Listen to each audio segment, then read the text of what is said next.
This is Transqat. What is Transqat? Transqat is a safe space. It's a place for respectful conversations about transgender issues. It's a place for queer people to come tell their stories. I'm host Clare McCarthy. Welcome to Transqat. The Armored Artemises 16008 are a FIRST Tech Challenge robotics team from Glastonbury, Connecticut. Now, FIRST is an acronym meaning for inspiration and recognition of science and technology. It's a global robotics community founded in the late 80s by engineer and inventor Dean Kamen. If you're not in the education field, you might not be familiar with the acronym STEM. It stands for science, technology, engineering, and math. Now, this term gained traction in the 90s after, and I'm not making this up, they changed it to STEM from SMET. Branding, people, it's everything. Now, FIRST promotes STEM, obviously, but its core values are broader in scope than that. Discovery, innovation, impact, inclusion, teamwork, and fun. Today's guests will speak to all these core values, but in particular, I invited them because of their work toward inclusion. The Armored Artemises are an all-genders team. My name is Harlow, pronouns he, him. I am the captain of the team. I am a junior, and I'm also a co-founder of the team 16008, the Armored Artemises. Hi, I'm B. I'm a senior, and my pronouns are Annie. I am also a co-founder of the team with Harlow. Hi, I'm Ashley. My pronouns are Annie. I'm a senior in high school. And on the team, I'm Bill Captain and your one-man pit crew right here. Okay, now, what does that mean that you're pit crew? So I usually manage the robot during like competitions or... You also manage the people? Yeah, I manage the people. Okay. So a wrangler. Yes, I'm a wrangler of 8 kids. 9 kids. Yeah. Wait. Yes, we always have to tell our coach 6 feet off the field. Oh, so they're not allowed, when you guys are competing, the coaches aren't allowed Yeah, near the so robot? No. it's supposed to be a student run, so they try their best to make sure that there are not, so that the students can do what they're wanting to do. Independence, Yes. yeah. Okay. Well, let's start with some basics. Let's pretend I know nothing about robotics. Tell me about building it. So each year there's a game video that is released showing our challenge, and that we call our kickoff. So there's a different challenge each year with a different field setup that we have to compete on. And so from there, as a team, we go into our prototyping process of these are the values that we want on our robot.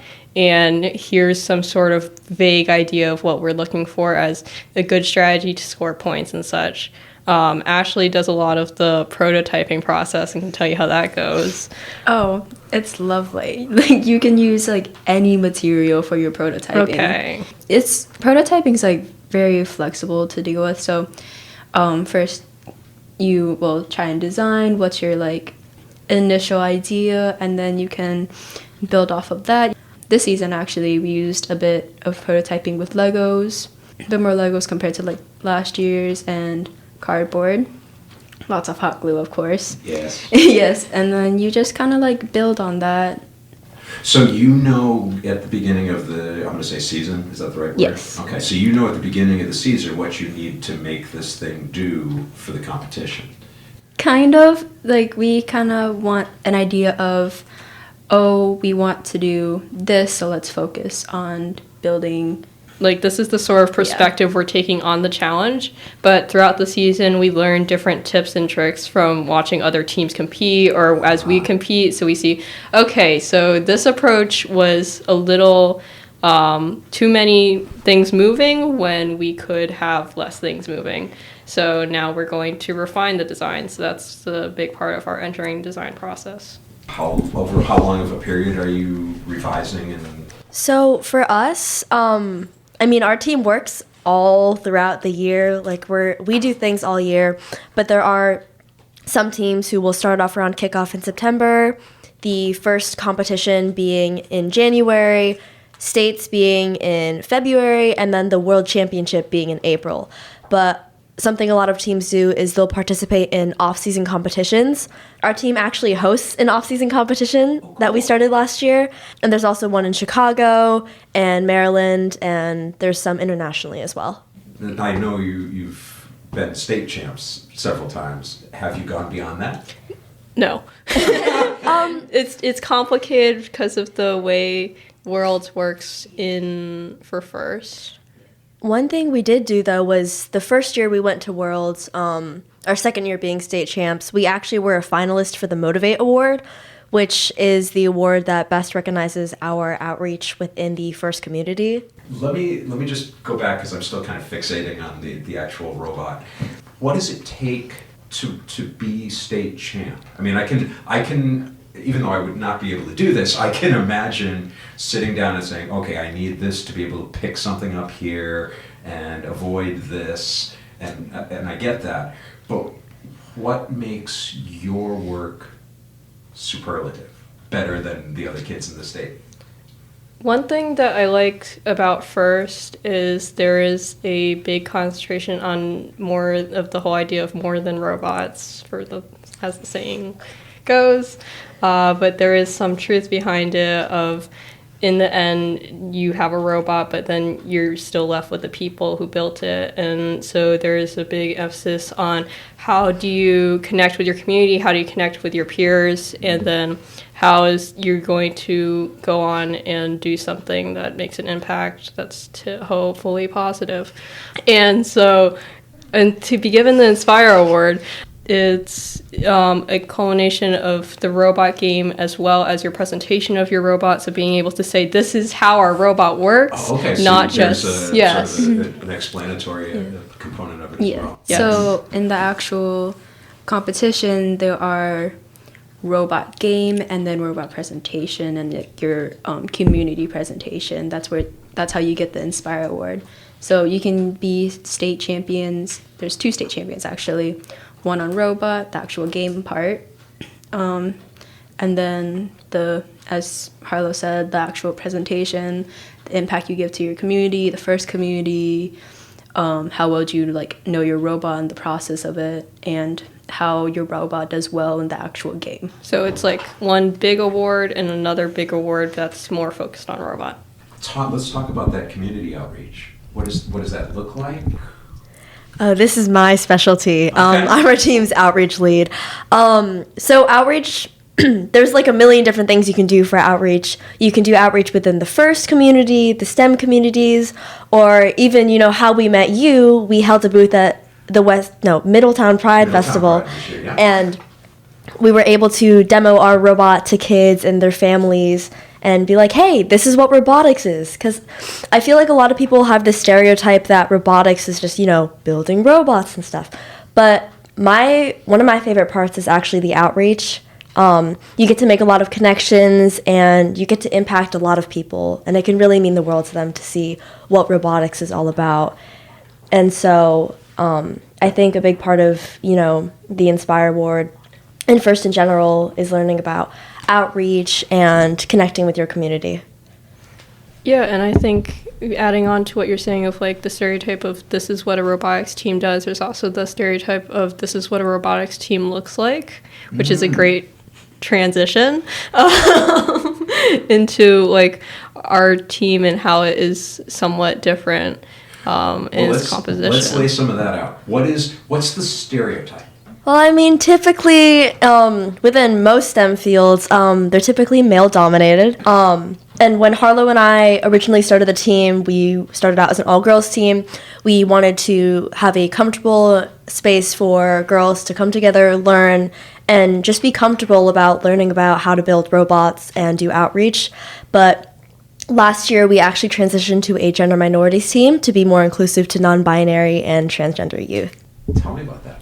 Yeah, so I think there is this big recognition of there is a deficit of girls and women in STEM, and there needs to be a place for them to explore that isn't with the great pressure of you're a minority in this space and your ideas should be valued just as everyone else's, right? But we also saw that there was also a lack of inclusion for transgender and non-binary youth, because where do you fit in when there is the supposed co-ed, there's the co-ed teams where there is a somewhat of male dominance still, and then there's also the all-girls team, which is has a large emphasis on just all girls. And so then we came into this place of how do we include more people, not just certain people, because we believe that with their team motto of STEM for everyone, right? Words help. I'm good at talking about robots. But okay, so let me just ask again, not having seen one of these competitions, what does that look like in terms of, you said that there are teams, how do male-oriented teams compete as opposed to more gender-inclusive teams? How do they approach it differently? For us, during our first year competing, we did notice that we were kind of ignored by those more male-dominated teams. They were like, oh, it's a bunch of little girls. We were also in middle school, so that could be part of the reason. The little part. We're still little. We're still little. But we realized that they weren't as inclusive or willing to, reach out, because they're like, oh, they don't really know anything. They're also rookies and they're children. But I feel like now in Connecticut, it's actually a lot better. At least for our team, I don't want to speak for anyone else, but we have built better connections with these other teams.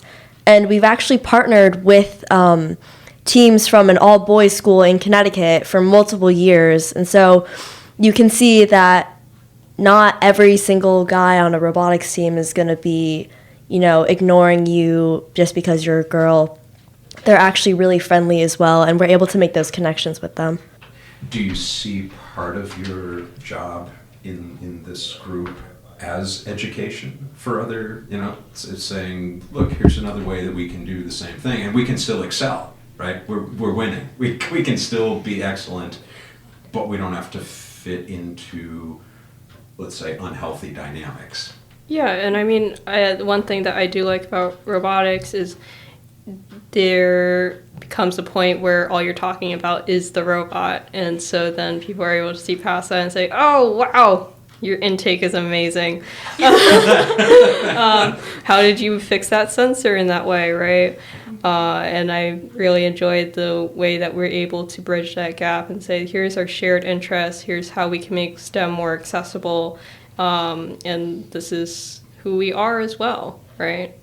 So part of the outreach is to kids who are coming up and encouraging them to get into STEM programs, pursue a STEM career.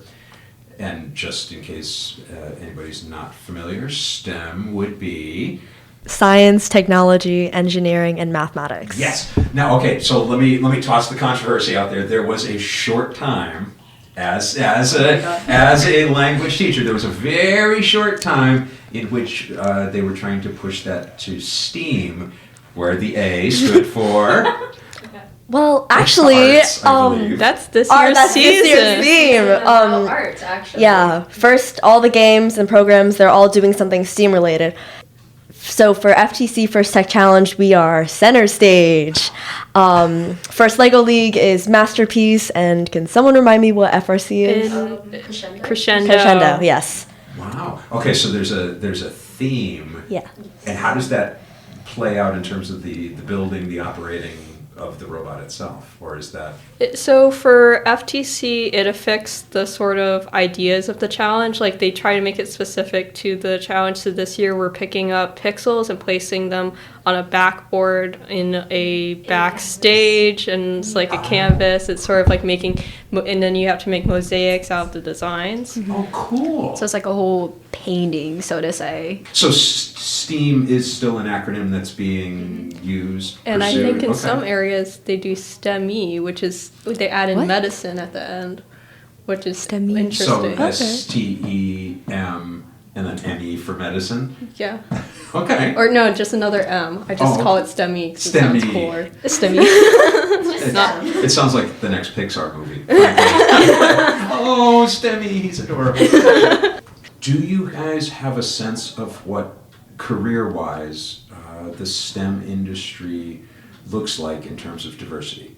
If that makes sense. Careers are hard. Do you want to Yeah. talk about the plot for college stuff? I think because of like the new generations and going on, like now it's a bit more like open-minded, and like you have like more, I'm gonna say clubs, but like more Support. organization, more support in terms of like inclusion of like women in STEM and like LGBTQ. Like for example, SWE, Society of Women Engineers, we've actually met with them, with some people in SWE, and done an event with them actually. And it just kind of like helps open up more, I'm gonna say mindsets, but an open perspective. I think Sure. also with organizations like that, you're able to find people who have gone through similar things and who have a similar perspective. And so it was interesting to see, like when we talked with the Society of Women Engineers, people from our area, they talked a lot about how they support each other and they're like the people to talk to because they're like, we know, we get it, right? This is a shared experience.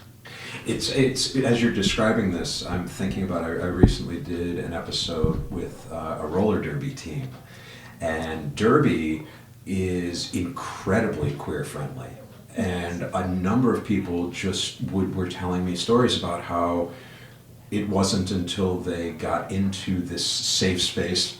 It feels weird calling roller derby a safe space because I just kept thinking I'm going to get hurt. But that is, once they got into that safe space of being comfortable enough to come out as non-binary, as trans, as whatever, and that they had created this atmosphere where folks felt supported and seen, and after a while it became this status quo. It's like, yeah, well, gender diversity all around us, of course it's going to be here, and everybody's welcome on the skates. And it sounds like what you guys are doing is that sort of idea, that if you can create a healthy, safe climate for your team, and then that team interacts with other teams, that spreads. Have you seen gender diversity on other teams? Yeah, so there's a couple teams now that like it's starting to become a thing. I actually met someone randomly, and I had our team button on us, and they were like, "Oh, whoa, wait, are you from the Armored Artemises?" I'm like, "Yes." How do you know that? And it turned out that they were from another gender minorities team, and they were like, "Oh, we wanted to reach out to you because we're starting up." They had been going for a while, but they're a gender minorities team as well, and they're looking to connect. So Yeah. Well, Harlow, as you were saying, there are this set of shared experiences that when you can talk to somebody about it and not be constantly explaining yourself, where you, yeah, I get that. Here's the way I deal with that. It's much healthier and supportive. So talk to me about the team. How many people are on a team? Your team? We have 10 members on our team. 10 members on your team. There seems to be some discrepancy as to whether or not that is true. no, it's true. It's just hard to believe. shocking. Okay. The M in STEM is really not that important. It's really the STE that carries the majority of the way. STE! Yeah. Is that a cutoff point, or is that just how many people tried out or came out, or whatever the right... Currently, we have 10 members, but we're always looking to recruit more. After the school year ends this year, 3 of our members, including me, will be leaving because we are seniors. Uh-oh. We're leaving Harlow with the rest of them. Have fun with that, Harlow. So we're always looking to recruit new members. And actually, when we were at Middletown Pride, we were pretty close to recruiting a member, but because of the time and how often our team meets and the intensity of it, they were unable to make it. But we're always looking to recruit new members. One way that we recruit is by mentoring the first Lego League teams. That's the program that's a level below us. So like In middle age. school range? In age, yeah. Like elementary, middle school. Okay. And the robots are so cute. They're made with Legos. Like, who of them doesn't are love not. Legos? Exactly. Some of them are huge though. Yeah, that's true. But by mentoring these kids, we're not only, helping them build the best robot, but we're also helping to inspire them. I mean, these are our future generations of engineers here. We want to make sure that they have the right experience that we all had when we were in FLL, and hopefully a good experience in FTC and maybe FRC as well. And then, as we were saying, then that branches out into the real world, and hopefully the job markets and the workplaces start to be a little more healthy. So you talked about the workload. How often do we practice? How often do we Actually, compete? this week we are meeting every single day. Yay! It's so fun. And what is that like? What is a practice like? What do you do? So let's see. Is Is there food? Really, is my first question. we have No. there's like candy sometimes. We have like little Wow. tiny snacks, some protein bars. Sometimes we order pizza. Yeah, rarely. Yeah. Sometimes Ashley raids Harlow's pantry. Yeah, I usually okay. Your pantry's like right before you go down to the basement. So you're like, might as well grab a bag Yeah, of chips. exactly. Okay. It's hanging out right there. All right, in the I'll corner. keep that in mind next time I clean up. Yeah, so a typical practice we call them practice meetings interchangeably. A drive practice is where we will practice driving the robots. We have designated people who are drivers and who act as human players who manage the elements.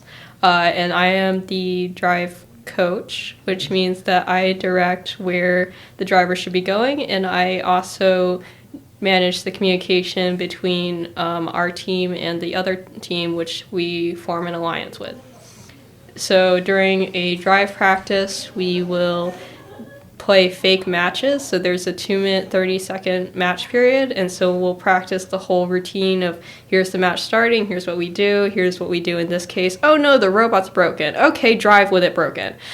And so that's our drive practices, which we had this week, Monday and Tuesday. And so then a normal meeting is where actually we've developed a pretty good routine, right? We have people arrive, right? Mm-hmm. Everyone arrives at my house. Yeah, so to my mother's delight. Yes. And the your cat's mother loves delight. it. Oh my god, your cat loves me. No, the cat does not love you. But yeah, so beforehand, Harlow kind of makes like a to-do list on like what we should be getting done in the actual meeting, and then basically like pre-assign them. Like you switch around the roles for like building, programming, or like any like business stuff that we need to figure out, because we want everyone to like understand each role between all the between in the teams and everything. So kind of pre-assigns them, whether or not it's prototyping or assembling parts of the robot, writing rants, unfortunately, or That's how we build our robot. I don't know if that's an unfortunate thing. well, So I'm gonna just pause you there for a second. Grant writing is a part of this? Wow. Lots of grant I've got to writing. hear about that, because grant writing is intimidating. I used to be the main grant writer in like, what was it, 6th grade, sitting down in the summer. yeah. So in the summer, Grant because it's in the off season, we call it grant season, because that's when we apply to many grants. But we all everyone on the team actually writes the grants to like have the skill to write grants.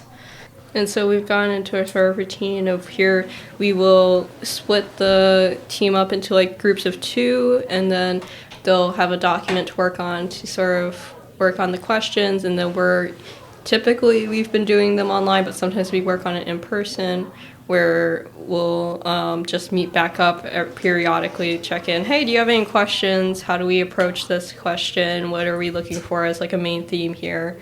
And so that is an interesting part that I would not typically think of as in robotics if I was not part of it. Right. It's language skills, it's communication skills, it's outreach to the community. And I think it's probably fair to say, I hope this isn't offensive, but I think it's probably a stereotype that people who are into robotics are much more introverted. And so the notion of that kind of outreach would probably come as a surprise. Go ahead. I mean, some of our teammates are introverted, yes. I'm looking at both of you. But when it was our rookie year and we were competing, I was the only one who was willing to... So one thing we have to do is alliance selection. And so at the end of the randomized qualification matches, the top 4 teams will get to pick teams to join their alliance to compete in the semifinals. So a big part of that is scouting, which requires communicating with other teams, which, you may be hesitant at first because it's like, ugh, people, I don't want to talk to people. They're the worst. And then alliance selection, you get to go up in front of every single person and be like, Team 16008 would like to graciously invite team blah, blah, blah, blah, blah to join our alliance. And you also get to say, oh, I accept or I decline in front of a bunch of people. So that can be embarrassing. Funny story. My first time doing alliance selection, I actually messed up the wording. Oh, no. So there's you graciously accept and respectfully decline. I jumbled up the words and said graciously decline, and I was the laughing stock of the competition. No. But I also think it's a good learning experience. Pay more attention, maybe prepare more. I mean, for my first competition, we were all like, what do we even do? The day before, Harla and I were making shirts and writing autonomous codes, so I mean... And our cap, SpongeBob. Oh, yes. Also had to make a capstone out of a wet sponge, which did not It wasn't work. wet before, and then we made it wet, and we put it in the sink. It's a sponge. It belongs in the sink. Okay, I'm missing the point where a sponge has anything to do with a robot.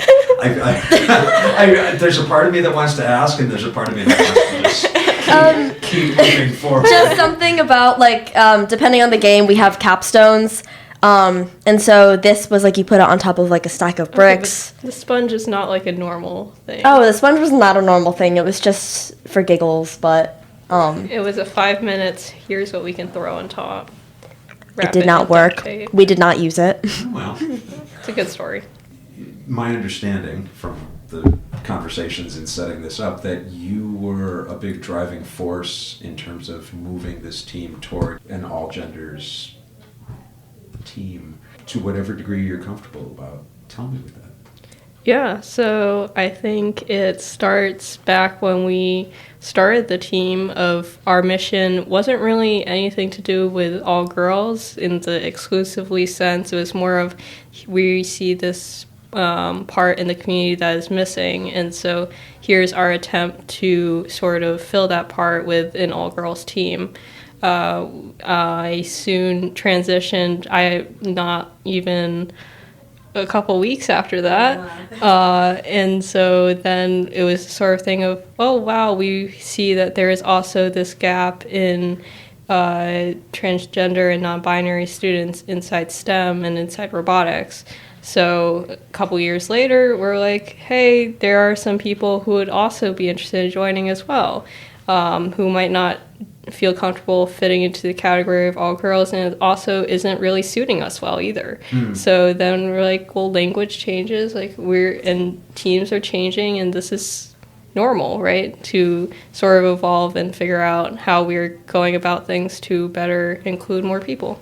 How much of the 10 people on your team, how many are we considering gender diverse, or is that? There is a sort of thing of we don't want to out people as well. Okay. Yeah. Very respectful. I mean, the 3 of us here, yes. Yeah. But yeah, definitely want to be careful. Okay. You counting on your fingers? Oh, I'm watching. watching math happen right here at the table. The M is back. No more Steve. Yes! Oh, recovered. I was afraid I was going to get blamed for ruining the whole STEM thing. Now I feel better. Any parts of your story that go into that, or not if you're not comfortable? Actually, so there's an interesting intersection with that. Okay. First off, I love robotics, and so it was sort of the thing of I want to combine the thing that I love with also being able to be myself. There's also the part of robotics is really cool, and actually my necklace here is CNC'd.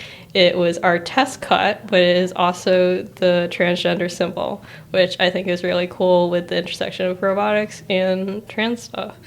I also have been trying to figure out where I fit in that, right? Because especially with future stuff and college things, and so figuring out how do I fit, because there's STEM, and then the only sort of thing that sort of is more inclusive is women in STEM, and I'm like, I don't fit that. I'm a trans guy. But I also am not sometimes feeling comfortable in like a room with all guys, right? And so it's sort of figuring out, and then also my own transition, how is that working out? And then many aspects.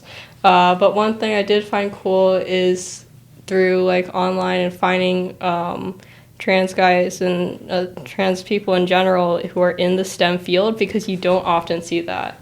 And so one specific example that I can think of is there's, for First Robotics, there is the LGBTQ of First, and it is a really cool organization that's also part... There is an amazing dance going on. Also part of the Rainbow STEM Alliance, and just seeing this is how there's a place for people that are like me, which is really amazing. And I didn't think about that before. There's also there's a group that keeps, I think they're doing their third year. They do queer science up in Yukon, right? And they talk about the different professions and their place in it as LGBTQ people in STEM, which is neat. To add on to what Harlow said about the LGBTQ plus of First, Ashley's dancing right beside me. Excuse the giggling. There's much more dancing to robotics than I had anticipated. Oh, you don't know the start. On a side note, First is definitely a dance cult. Of bad dancers. The gauntlet has been thrown down. I mean, that's a joke. Somewhat. Our team, not good at dancing. Uncoordinated. We have to count at Worlds at Cupid Shuffle, the steps. Anyways, back to LGBTQ first. Sorry, I'd love to ramble. Our team is actually a bronze tier partner with LGBTQ first. This meaning that we will be handing out their promotional materials such as pins, flyers, at not just First events, but any outreach event that we attend. And so LGBTQ of First is a student-run organization that is dedicated to help students, coaches, mentors, volunteers, anyone involved in First just find a comfortable and educational environment where they can be themselves, express themselves without having to face the fears of the outside world. And While also facing the fears of the outside world at the same time. Yes. But you're doing it all together. You know, you're not alone. You're able to be passionate about robotics and First and still have this family of people around you, which is really great. At Worlds, they actually have a meeting where a bunch of the LGBTQ of First members, they all got together and, you know, just a kind of get-together thing. I know Ashley attended that. I could say the least. It was very chaotic. It was like a really fun time. It was nice.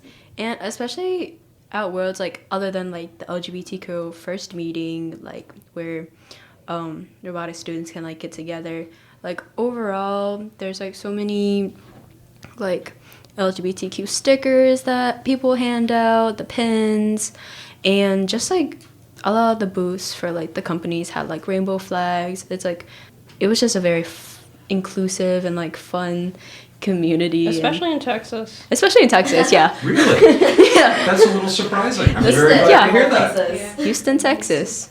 Inclusive. For first. For first. Outside the I first don't know about community. outside. We didn't walk outside the George R. Brown Center that much. No, not that much. But starts, right? Incremental steps, place to start. Do you guys do outreach to companies, to like tech corporations as a voice of LGBTQ inclusion?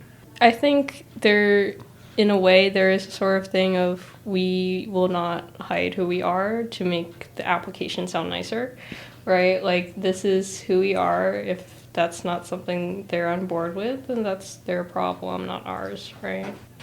You guys do your own fundraising, I understand, in addition to grant writing.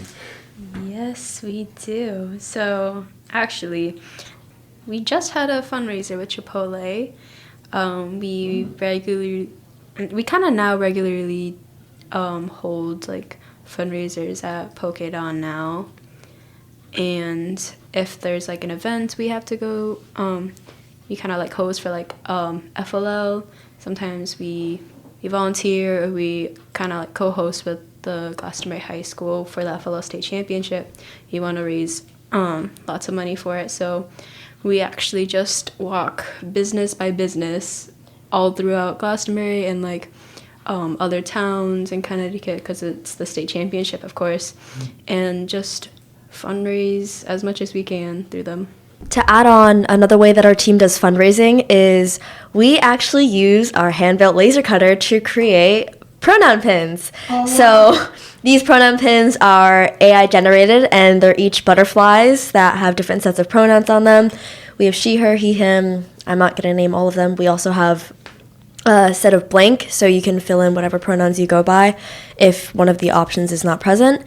And our team would sell these at the Pride events that we attend, which we started doing last year at our first Pride event in New Haven. And in addition to selling them, we also just give them out at competitions and outreach events we go to. It's actually kind of funny. You see, like, walking around at a competition, like, oh, you're wearing our pin. I get so happy when I see people wearing them, so I'm like, oh. I actually, to go off on this farther tangent about butterflies, it's actually a butterfly. The symbol that we chose is a butterfly with the pronoun set on top. And so I think there's also something to be said about the usage of the symbol of a butterfly and transitioning as well. So this being an audio medium, I hold in my hands a small wooden pin. Etched into it is a lovely butterfly with the pronouns on a little label down below. Yeah. It's entirely the wrong set of pronouns, but, but it's lovely. So that must be really rewarding to be walking around a competition and see, oh yeah, okay, here's some more people who are comfortable enough with this to. Yeah. What other Pride events, how many of those do you do a year? So we did last year, we started doing Pride events. So last year we came sort of late, but in Connecticut there's New Haven Pride, which does it in September, and did it in October this year, right? Yeah. And then we did like, Middletown. We've done Middletown. We've done West Hartford. And New Haven again this year. Yeah. And do you get a good reception at these events? Yeah, it's really fun. It's also, people are surprised to see a robotics team there, which so we hear the occasional battle bots, and also it's always the first impression of battle bots. Are those battle bots? Do you guys do like destroy stuff? Like, do you guys have a flamethrower? Ordinarily a good question to ask in any circumstances. Do you have a flamethrower? I'm taking it the answer is that your robot does not have a flamethrower. I don't think the refs would be happy with that. I don't know the rules. I'm just saying sometimes you want a flamethrower. Just drones. Just drones. Not even drones. They're just paper airplanes. I mean, flames if the robot catches on fire, but You don't typically want that. Yeah, generally that's where your wet sponge comes in. You can just kind of wring it out on the No, on there's the like robot. stories of robots catching on fire, and then it's like there's snow out because it's December or whatever, and then they take the robot and they put it in the snow because it's on fire. And the coach is cringing over in the corner. Let me ask a tough question, because you're high school kids showing up at Pride events, and in an awful Connecticut is pretty welcoming that way, but in a lot of parts of the country, that's exactly what they're complaining about, right? That you poor high school kids are being converted, you're being recruited.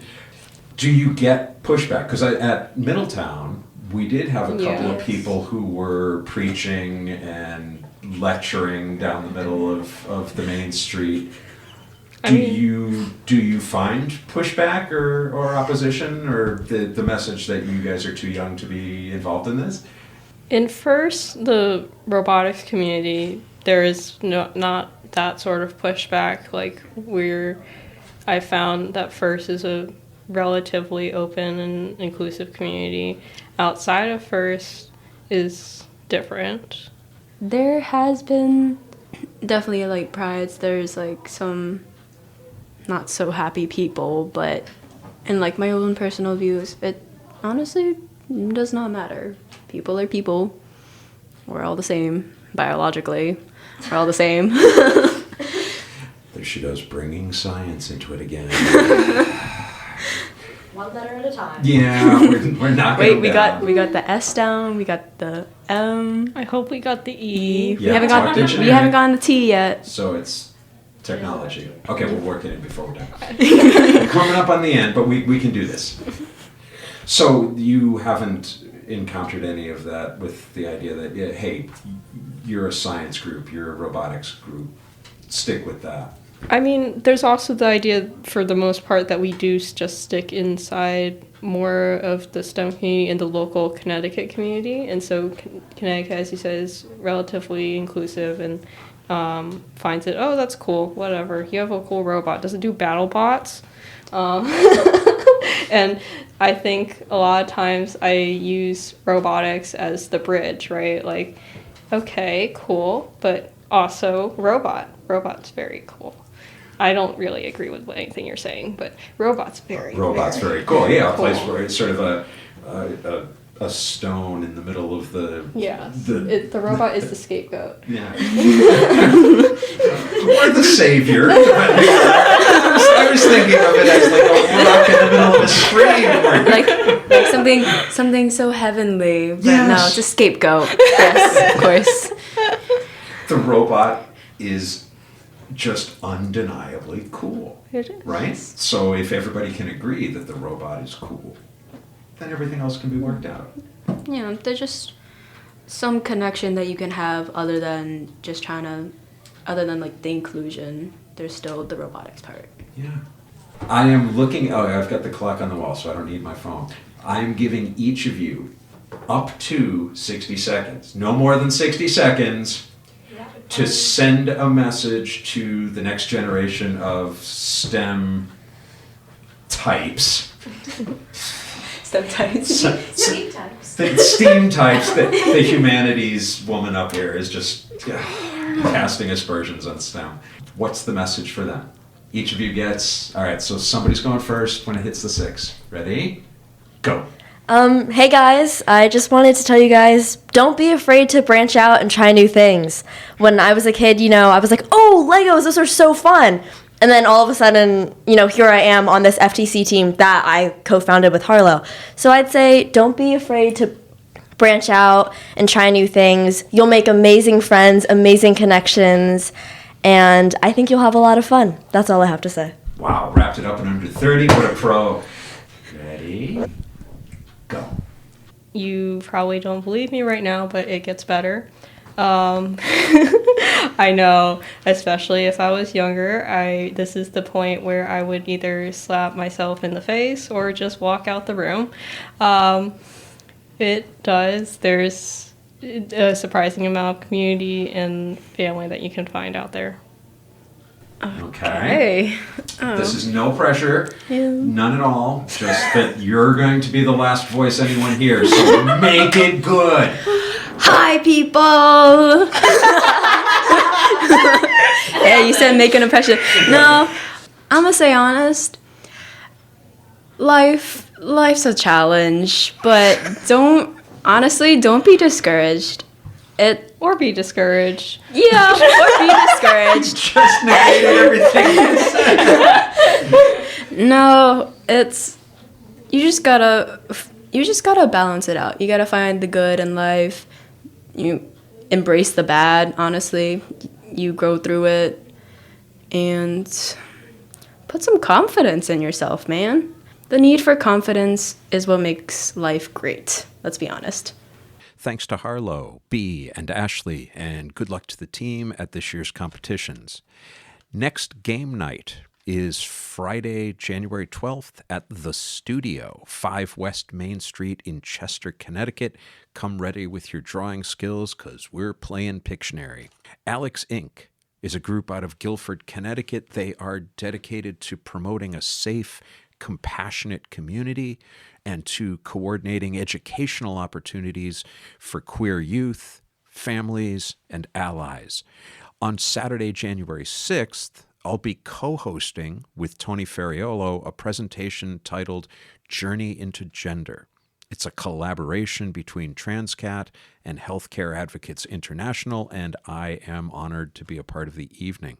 I'll put a link in the show notes. Please register and come see Tony and me in action. In today's episode, I mentioned my conversations with the Kraken Skulls, the Shoreline Roller Derby team. That's episode 38 in the feed, and I also did an episode of their podcast, so check both of those out. Coming up next, the final episode of 2023 is a conversation with the Commission on Human Rights and Opportunities. Should be in the feed on Friday the 29th. We are moving closer to episode 50, and I want you to get excited about that conversation because I sure am. I have a special guest lined up. No spoilers, but here's a clue. Ready? She shares her last name with a type of canine. This has been Transqat. I'm Clare McCarthy. Thank you for listening. Talk soon.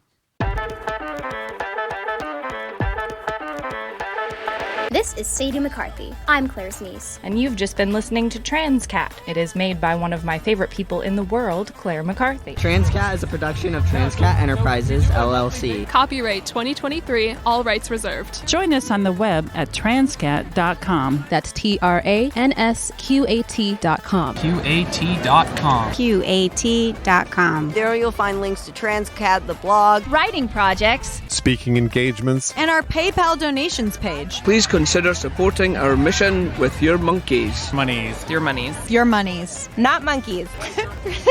Please consider supporting our mission with your monies. Any monkeys will be gratefully received as well. Follow Transqat on Instagram, Facebook, Twitter, and YouTube. On TikTok, we are at The Real Transqat. Want to tell your story on air? or ask Claire a question. What is the deal? She has all the answers. Or suggest a guest or topic for an upcoming episode. Use the contact page at the website or email her directly at crmtranscat@gmail.com. crmtranscat@gmail.com. And thanks for listening. Thanks for listening. Thanks for listening. Thank you for listening. Thanks for listening. Thanks for listening. Bye.